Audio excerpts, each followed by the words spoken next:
Ou seja, irmãos, se nós não temos observado a virtude, a piedade, a fraternidade, o amor, nós estamos na condição de cegos, porque estamos sendo muito próximos e não estamos nos lembrando quando nós tivemos os nossos pecados perdoados.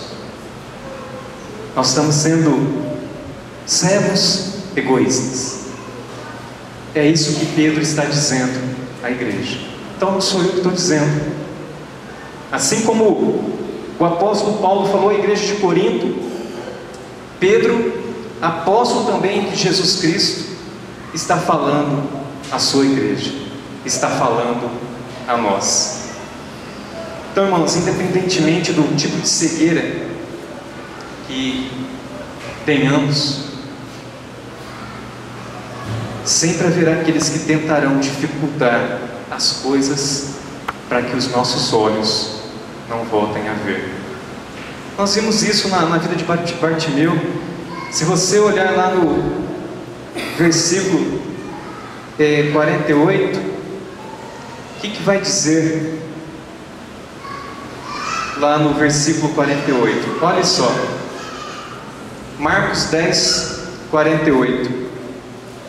E muitos o repreendiam para que se lhe calasse, mas ele cada vez gritava mais: Filho de Davi, tem misericórdia de mim.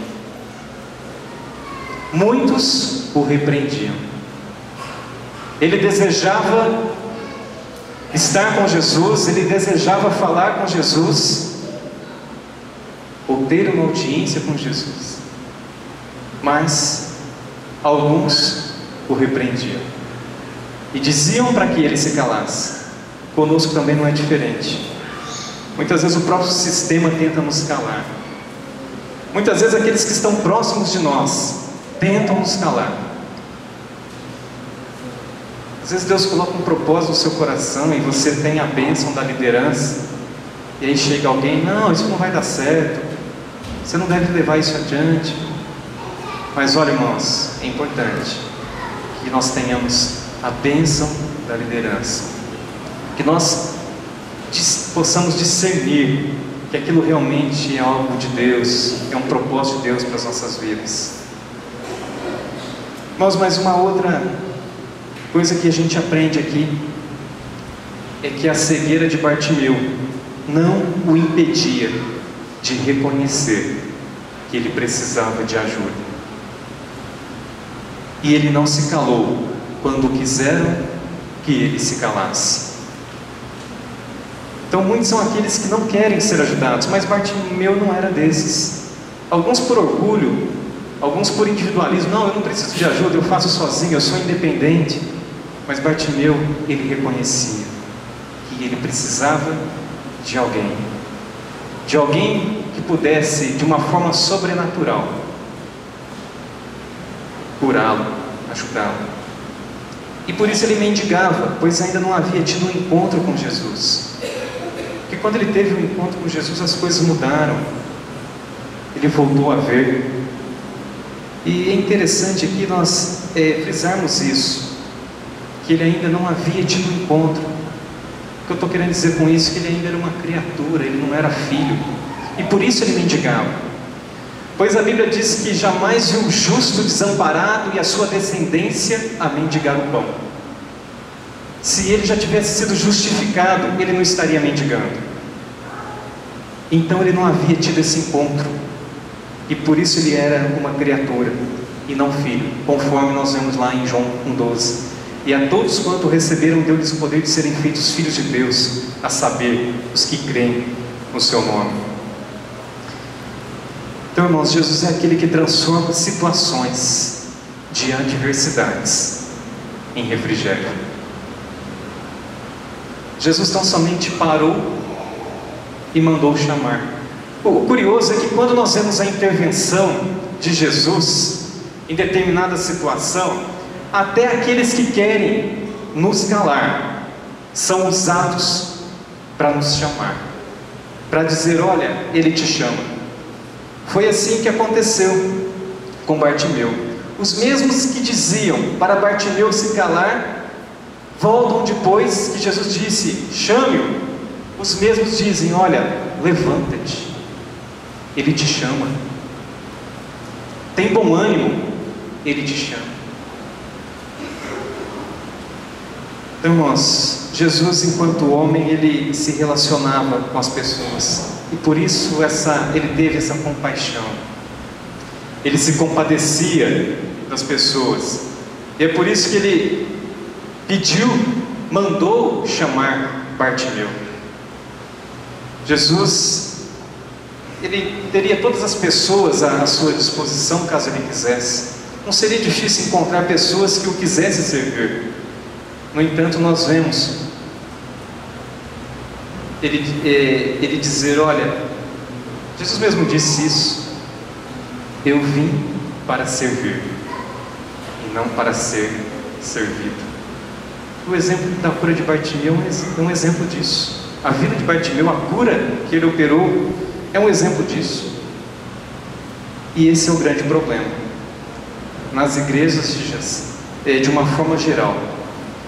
O que nós mais vemos são pessoas querendo ser servidas e não servir. Jesus, Ele servia. Jesus é o nosso maior exemplo.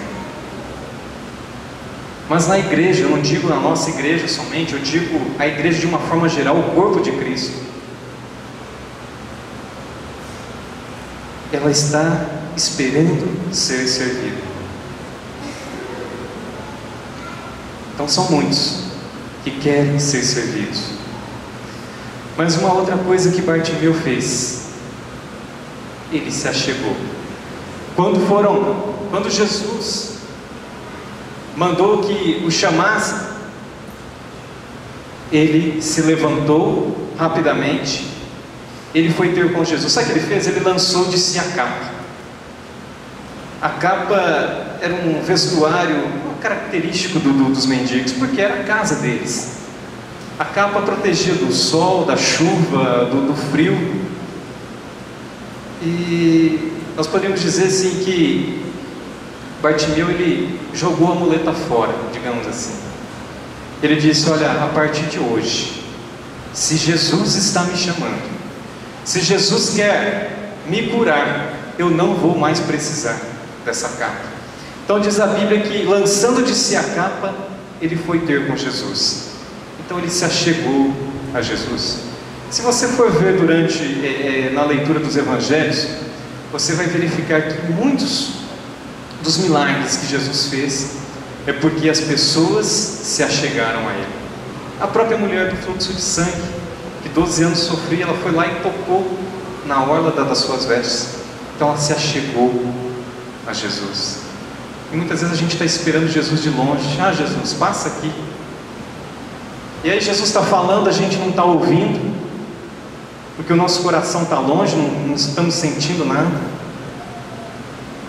E Jesus quer fazer algo e nós não estamos dando a atenção e não podemos nos achegar a Ele. Mas isso não fez Bartimeu. Bartimeu, ele se achegou. E Jesus, ele se compadecia, irmãos. Ele olhava para as pessoas e se compadecia. E por isso Bartimeu, ele perguntou para Bartimeu: o que queres que eu te faça? Senhor, que eu torne a ver. Não sei qual é a situação que está a sua vida hoje, se você está precisando tornar a ver alguma coisa, se você está precisando tornar a ver com os olhos da fé, se você está precisando tornar a ver através do primeiro amor. Mas a Bíblia diz que Jesus disse a Bartimeu: vai, a tua fé te salvou.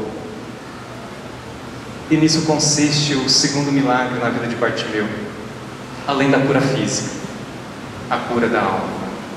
Isso é o mais importante, irmãos, a salvação.